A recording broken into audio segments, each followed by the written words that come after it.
Всем привет! Вы на канале Button IT и с вами Саня.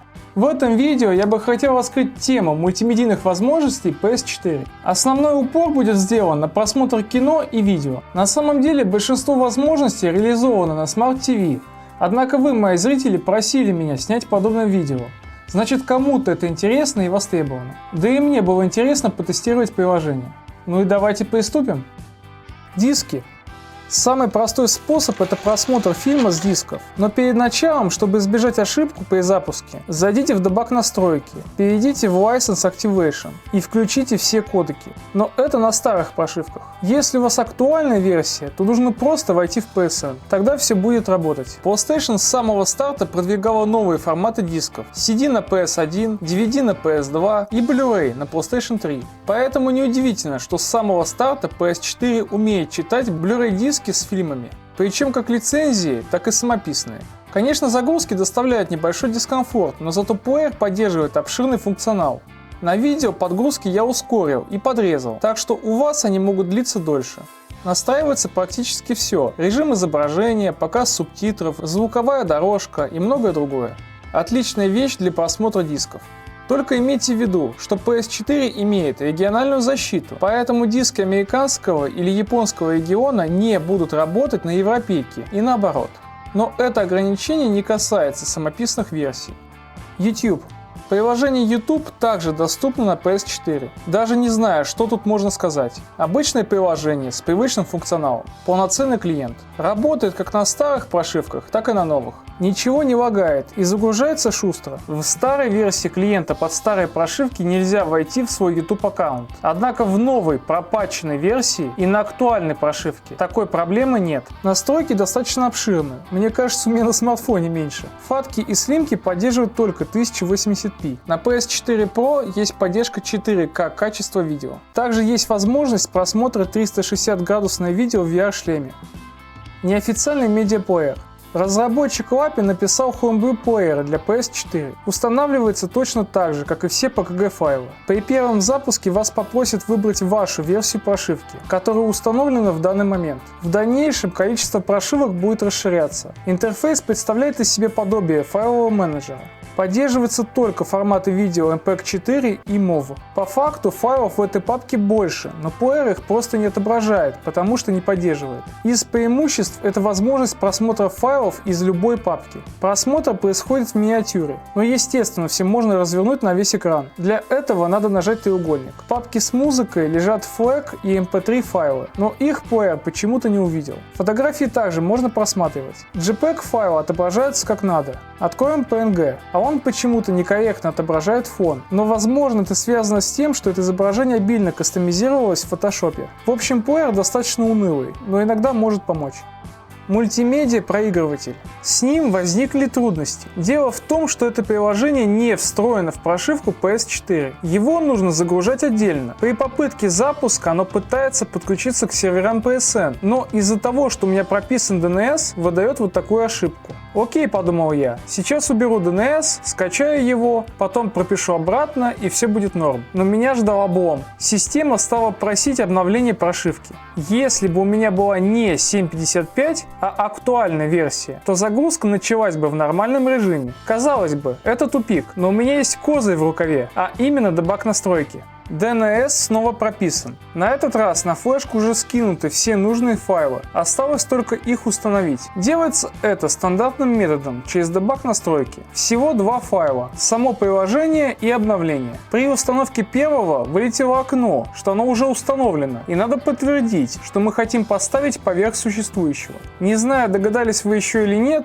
но этот медиапроигрыватель является официальным, бесплатным приложением от Sony. Отлично, все установилось. Значок загрузки пропал, должно работать. Версия приложения, которую я устанавливал, 4.01, и она совпадает с той, которую пишет в информации. Не знаю, есть ли новее, чекайте в комментариях про это. По техническим причинам пришлось перейти на съемку со смартфона. Слабый ПК фризил картинку. Приложение поддерживает удаленный доступ к медиасерверу. Выдает ошибку из-за того, что я ничего не настраивал. Хотя, может, еще дело в старой прошивке, тут точно не могу сказать. Если нажать кнопку Options, то можно поменять вид отображения на такие большие значки. Тут уже сами решайте, как удобнее. Я оставлю список. Чуть выше виден мой жесткий диск. Удобно, что отображаются все папки и можно скидывать файл в любые из них. Снова заходим в тестовую папку. Как вы уже заметили, этот плеер видит намного больше файлов, а именно все, что я скинул. По традиции, первым идет формат MPEG-4. Вообще с ним у PlayStation долгая история. Если вас кто-то спросит, что поддерживает их консоль, то смело говорите MPEG-4.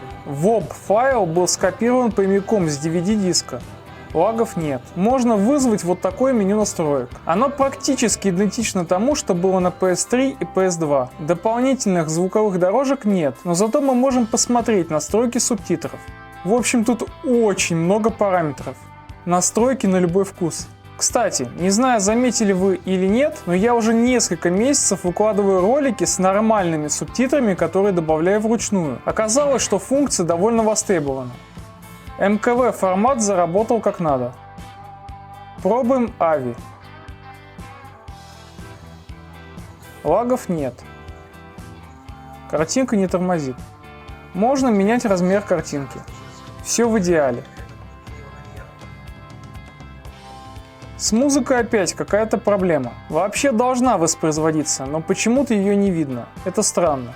Фотки открываются нормально. Фон на PNG отображается без искажений, в отличие от медиаплеера LAPI. Кстати, у меня завалялся еще один интересный файлик. Можно сказать, классический формат. Сразу наладим изображение. Теперь поставим английскую дорожку. Хороший бросок, малыш. Да, переключилась. Звук 5.1 также работает. Никаких лагов нет. Что можно сказать? Плеер отличный, переваривает большинство форматов. Но если интересны еще тесты, то в описании оставлю ссылку на одно видео. Там человек более подробно в техническом смысле протестировал это приложение. Не реклама, просто самому понравился ролик.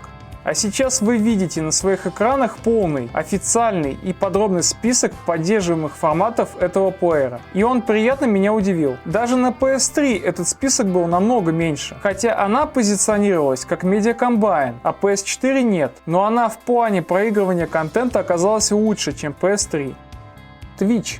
Пока делал ролик, уже успел обновить свою приставку 755 на 9.0, поэтому далее приложения будут показаны под прошивку 9.0. Twitch прекрасно работает, трансляция идет. Не могу только сказать, возможно ли авторизоваться. У меня нет аккаунта, поэтому проверить не могу, но вероятнее всего можно. В общем, клиент Twitch вполне способен демонстрировать контент на любой прошивке.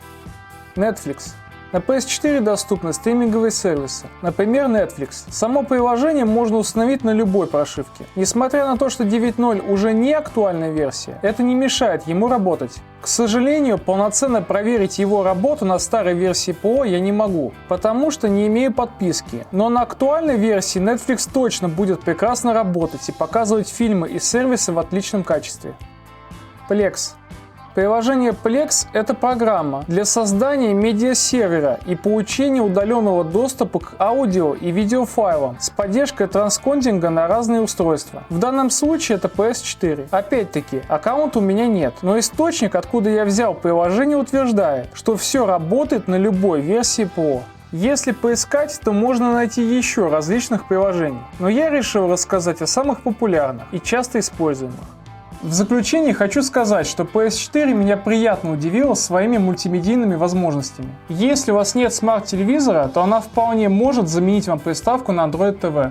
Огромное спасибо Олегу и Роману за прямые донаты. Был приятно удивлен. От души, ребята. И отдельное спасибо всем моим патронам за поддержку на Патреоне. Вот мой Инстаграм. Я его использую для связи и отвечаю там на сообщения. Ссылки на донаты и Patreon будут в описании. И как всегда, спасибо за просмотр. Подписывайтесь на канал, ставьте лайки. До свидания.